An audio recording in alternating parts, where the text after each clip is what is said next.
What is in Article 200, the text and its meaning, that is basically the topic we are going to cover today. Real original text of the Article 200 as it is provided in the Constitution. Governor withhold the assent, it is the bill becomes dead and then it is seen as an absolute veto.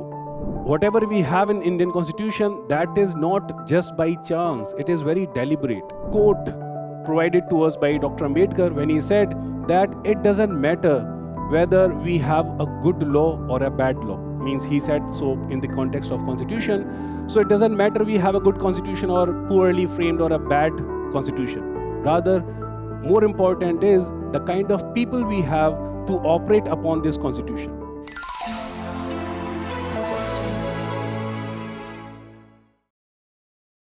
Hello, my name is Himanshu Kishor, and today's topic is Article 200 of the Indian Constitution. Article 200 has been in news throughout the year 2025. Rather, it has also been part of tremendous amount of controversy. From the examination point of view, it's a very important topic. Because in this year 2025, we have received 3 understanding of the text of Article 200. Article 200 tells us about the options which are available to the governor of a state whenever a bill after passing through the state legislature is presented in front of the governor. So now, what is in Article 200, the text and its meaning, that is basically the topic we are going to cover today. The most important aspect here is basically right from 1950 till today, there has been no changes in the text of the Article 200 of the Indian Constitution. Despite of this no change in the text, we have seen 3 different interpretation or let's say meaning of that text.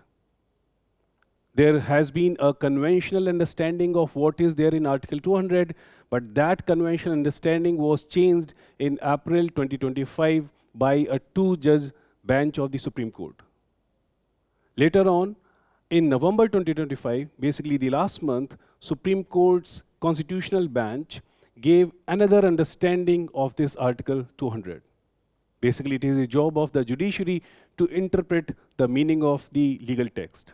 So hence, in today's session, I will cover this Article 200 in its entirety. Basically, the original understanding of it, then the understanding which was provided in April, and then the latest and the current understanding of the text of Article 200. So let's start this roller coaster ride with respect to the interpretation of the Article 200 of the Indian Constitution. Here I show you the original text of the Article 200 as it is provided in the Indian Constitution. I have highlighted some of the portion and I have in a way low-lighted some of the text. The idea is that you should focus on the most important aspects here.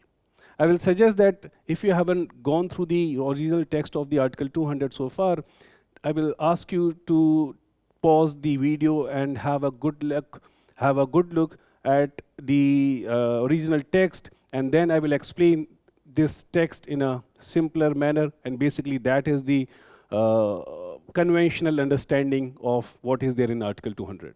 So here I provide you the conventional meaning or understanding of Article 200 in a simpler language. All right. So once a bill is passed from house or houses of the state legislature, it is presented to the governor, and then in front of the governor, conventionally it was understood that there were 4 options available to the governor. What were those 4 options? First was to provide assent. Now, by providing assent basically means to provide or to give approval. Means governor is approving that the bill is okay, let's make it a law. Once this assent is provided by governor, the outcome was that bill becomes the law. Second option is withhold the assent. Withholding the assent means basically saying no, and or in a way you can say in simpler manner that disapproving the bill. With that, the bill becomes like null and void, and the bill is dead and there itself. Third is to return the bill for reconsideration. So return the bill to the houses for reconsideration. Here, if the bill is passed again by the houses, then governor must provide assent to the that bill, and that too in a as soon as possible manner. This is the expression which is written in the constitution, as soon as possible. By the way, let me tell you one more interesting thing, that once governor withhold the assent, it is the bill becomes dead, and then it is seen as an absolute veto. Veto is what? Veto is basically a power to stop something from happening. Let's say in a group, you and your friend want to arrive to a decision. Basically, let's say whether a group group will be going to watch a movie or not. So some of the people might say no, but when your no can stop the decision from happening, then you will say that that no is equivalent to veto power. So absolute veto means that when governors say no, the bill is dead, means there is no chances of revival. While the another type is referred as suspensive veto. Suspensive veto means temporarily the bill is not active, but yes, the chances of revival are there, that once the house pass it again, then governor shall have to provide the assent to that bill. All right, this is what written in the constitution. Fourth option is reserve the bill for the consideration of the president. Now, when governor go for this option, then the governor's role with respect to the lawmaking, with respect to that bill, is over. Then the ball will be in the court of the president. Then president will be taking a call with respect to that bill. Now, these four options, by the way, this is also referred as transfer of power, a very obvious expression. Now, these four options basically are mentioned in the constitutional text in a very explicit manner. Means you can find it is there, all right? But there is something else, and that is the fifth option. It is said, or it was understood so far, that this fifth option, which I'm referring here as invisible fifth option, because it is not mentioned directly there, but if you look at the provision, then this fifth option not directly but indirectly can be drawn or can be inferred from the text of Article 200. What does it mean? It means pocket veto. Now, what is pocket veto? Pocket veto means basically inactivity. Inactivity, or in a bit funny way you can call it, art of saying no without saying anything. Basically what it means? It means that, like in our day-to-day life also, we must have experienced this situation when with our friends and family, we seek certain answer, but we do not get any response. And in certain circumstances, this no response itself is a response. Means they are not saying anything, very likely it is a no, isn't it? So that is the case of pocket veto. Although it is not mentioned explicitly, but in the absence of a fixed timeline. Fixed timeline means when it is not clearly written in the Article 200, then within how many days and months governor will have to provide a response. So governor can take as much time as governor wish, because the deadline is not there. And that that option, or basically that inactivity, not taking an action on part of governor, is referred as pocket veto. And this pocket veto has been at the heart of this controversy. Okay? Now, so this was basically the conventional understanding. Now what happened? That in recent year, in few states like in West Bengal, in Kerala, then in Punjab, and in Tamil Nadu particularly, there were multiple bills which were passed by the state legislature, the houses, but the governor were not, either they were not taking a call, or they were saying no. All right, they were basically using this absolute veto. So particularly in the case of Tamil Nadu, there were more than 10 bills. Some of them were passed multiple times by the Legislative Assembly of Tamil Nadu, But even then, the governor of Tamil Nadu was not taking any action upon it. And then in October 2023, Tamil Nadu government went to Supreme Court and they sought a writ, they filed basically a writ petition and they sought a writ of mandamus. Mandamus means in which Supreme Court may command some public office to perform their public duty. So they said that governor is a public office and governor must perform the public duty by taking some action with respect to these bills.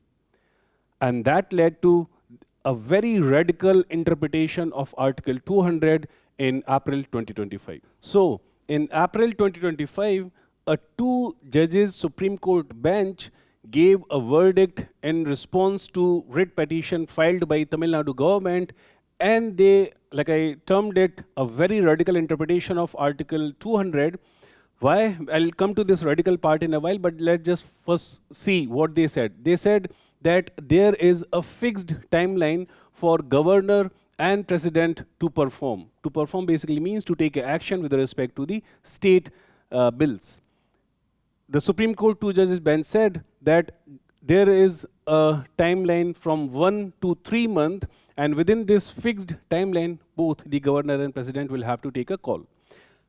That call can be in favor or not in favor of that bill, but if they do not take a decision within this fixed timeline, then it will be deemed that the assent has been provided.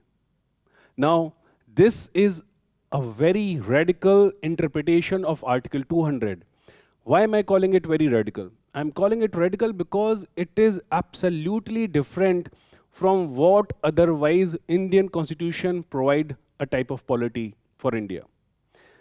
I'm sure, like at this point, I would like you to recall this concept of separation of power given by Montesquieu, and there we study that the kind of separation of power which is followed in India is very different from the kind of separation power followed in US.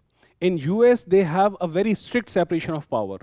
A strict separation of power basically mean that legislature, their parliament basically is known as Congress, their parliament, American parliament, has complete control over law-making activity. Once a law is passed by the Congress, then it is sent to the president for his sign, but president has got only 10 days.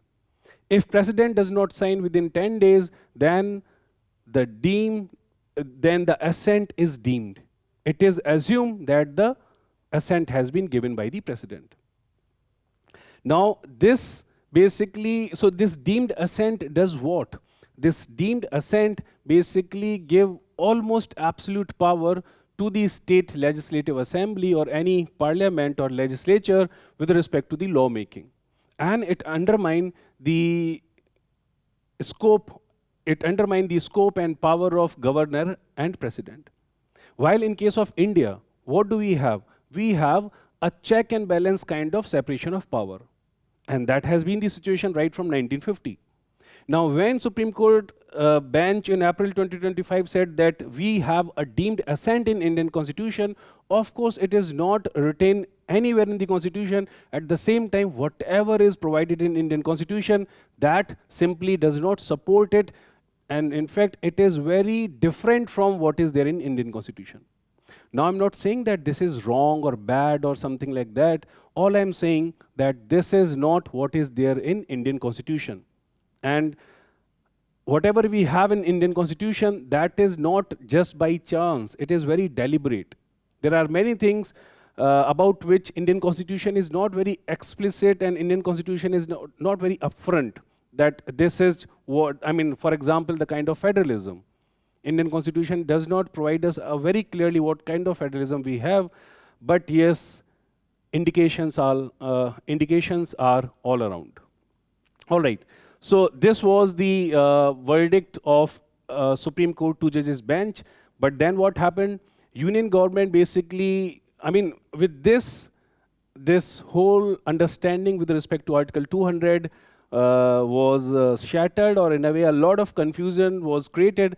And in order to get clarification with respect to what exactly the legal position is of Article 200, Union government filed for a presidential reference. This is known as the 16th presidential reference under Article 143 to the Supreme Court. So let's look at what Supreme Court said in response to that presidential reference. Before I tell you about the presidential reference, what Supreme Court said in the response to that presidential reference, before that, I would like to tell you some factual points with respect to presidential reference, which might be very important from prelims examination point of view. So the Article 143, very important article for the next year prelims, and then the presidential reference is also known as Supreme Court's advisory jurisdiction. At the same time, it should be very clear to you that it is not mandatory for Supreme Court to respond, basically to give any response to this consultation which is sought by the President. In fact, Supreme Court may also choose to answer partly. Now, here I will give you two facts to understand these 2 points. In 1993, it was the 9th presidential reference under which then President Dr. Shankar Dayal Sharma sought answer to a legal question with respect to Ram Janmabhoomi case. And Supreme Court back then in 93 refused to respond at all to that 9th presidential reference. Then this year also, so far in the history of Indian Constitution, there have been 16 occasions when President has used this power under Article 143. So this time it was the 16th time, and as part of 16th presidential reference, President of India asked 14 questions. 14 questions, different questions. Most of them were surrounding the interpretation of Article 200, few were about Article 145, few other things also, right? But the Supreme Court Constitutional Bench answered only 11 questions out of 14.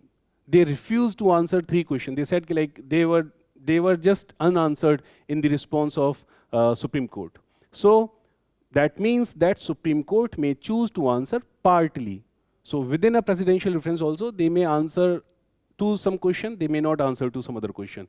And there can be multiple questions in a presidential reference. All right? At the same time, it is not binding on President also to follow the advice and response which is given by a constitutional bench. By the way, Article 145 of the Constitution says that whenever presidential reference is sought, the response will be provided by a constitutional bench. Constitutional bench means a bench of 5 or more than 5 judges of Supreme Court. And the response provided by the Supreme Court under a presidential reference has a very unique legal position. It means that it does not have a weightage of judicial precedent. Like whenever Supreme Court in any case law or in any verdict provides some interpretation of the law, then that interpretation becomes a judicial precedent for further cases, isn't it? But that is not the case with response as part of presidential reference. In fact, it is seen as an authoritative advice. Authoritative advice by Supreme Court, which is the highest judicial entity in our country. All right, so these are few factual information that should be very clear to you. Now, let's come to the final climax, basically what Supreme Court said finally last month about Article 200. So, in November 2025, Supreme Court's Constitutional Bench provided a rather detailed interpretation of what is there in Article 200, and that was very different from what was provided by the Supreme Court in April 2025, basically a few months back. So first of all, Supreme Court clearly said that no fixed timeline, which was provided to us by Supreme Court bench only in April, and no deemed assent. Supreme Court said none of this is there in Article 200 or anywhere in Indian Constitution, so we can't have it. And then Supreme Court said that governor has only 3 options available in front of him or her under Article 200. Now, if you recall, I told you that conventionally it was understood that governor has 4 options. but now only 3 options. So which option is no more available? That is absolute veto. Means so governor may provide assent to a bill, okay, that is basically approving the bill, and absolute veto means just simply saying no to the bill is not available anymore. Rather, governor may withhold the bill, not the assent, withhold the bill and send it back to the houses for reconsideration. So this is suspensive veto, not an absolute veto. So now, as per this latest understanding, absolute veto is no longer available with the governor. And third is, of course, the usual one, that governor may reserve any bill for the consideration of the president. So these 3 options are available to the governor. One more thing was made very clear by the Supreme Court, and that is that governor no longer have any pocket veto. Means governor cannot sit indefinitely over any bill. And that was basically the main point of contention. And it also said that governor has complete discretion under Article 200. And that's very important. What does it mean? It basically means that governor is not bound by the aid and advice of Chief Minister-led Council of Ministers when it comes to pick an option or pick a response under Article 200. Means whenever a bill is passed through houses, it is sent to the governor, then governor is absolutely free to pick any of these 3 options. Chief Minister-led Council of Ministers, aid and advice is not going to be binding upon governor. Now that's very important. And the last thing about which Supreme Court provided a clarity, that was that there is a scope of judicial review regarding governor's action under Article 200, but that scope is very, very limited. What is basically this partial scope for judicial review? It is that governor cannot, governor's choice cannot be questioned. It means that whatever out of those 3 options, whatever option is picked by governor, no case can arise from there in any court of law. Like why governor opted that or why governor did not opt that, that cannot be a matter of question to be discussed in a court of law. Secondly, Supreme Court made it very clear that governor cannot sit over a bill for infinite period. Hence, Supreme Court said that we can push governor to make a choice, but we can't make a choice on behalf of governor. Hence, do not come to us seeking some choice to be made. Like deemed assent was basically a kind of choice that was made by judiciary, that if governor and president do not take a call, then the call is in favor of the legislature. So that deemed assent is no longer available. And the third thing that Supreme Court said, that the content of the bill cannot be discussed and questioned for their legality or constitutionality in any court. Only after the bill becomes the law, that law can be tested upon the constitutionality of it. All right. So this is the ultimate understanding of what Supreme Court finally provided to us about Article 200. Now, where are we after this? Like from examination point of view, as a student of polity, what are the lessons for us? First of all, I will say that from the prelims point of view, this entire conceptual clarity about this is very important. Okay. So please make a note about it. Secondly, Article 143, Article 145, in fact, review petition, curative petition, all these, and that article about complete justice by Supreme Court. So all these articles are very important because during this discussion and controversy, those articles were frequently and repeatedly in the news. All right, for interview, I will advise that there might be a question regarding so where are we right now? Because you see, Supreme Court has said that there is no pocket veto. But ultimately, what is pocket veto? Pocket veto is that, let's say there is a governor and the bill arrive at the desk of governor and governor is not taking decision for, let's say, 2 days, then also governor is exercising the pocket veto. In fact, there is a funny expression. It is said that American president's pocket are shorter than Indian president's pocket. Basically, what does it mean? It means that our American governor's pocket are 10 days long, while the Indian governor and president's pockets are infinitely long. All right. So pocket. So like even a single, like practically speaking, even a single delay in activity is a use of pocket veto, practically speaking. But of course, in principle, the pocket veto is not allowed. So if tomorrow a option come there ki is pocket veto available with the governor, the answer is of course not, as per the understanding provided by the judiciary. But practically speaking, pocket veto is of course available, because even today, the line is not very clear that till when, like what is the size of pocket when it comes to the governor and president with respect to the state bills. The answer to this question is not concretely available even now. All right. It is just said that they cannot sit indefinitely over a state bill. So one may ask, like, what we have gained from this understanding provided to us about Article 200. So the answer is that Constitution of India is at times silent about certain things. As I told you in the beginning, like about federalism. Constitution of India provides certain features which clearly convey that Indian polity is a federal polity. But at the same time, Constitution of India provides certain features which clearly convey that Indian polity is not a federal polity like American federalism, or like we do not have a true federalism. All right.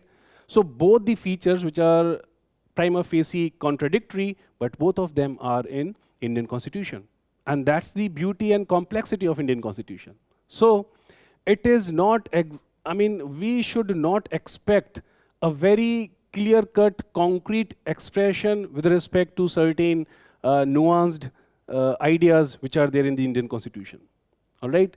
So like Constitution of India is silent about certain thing, and that silence is not by mistake.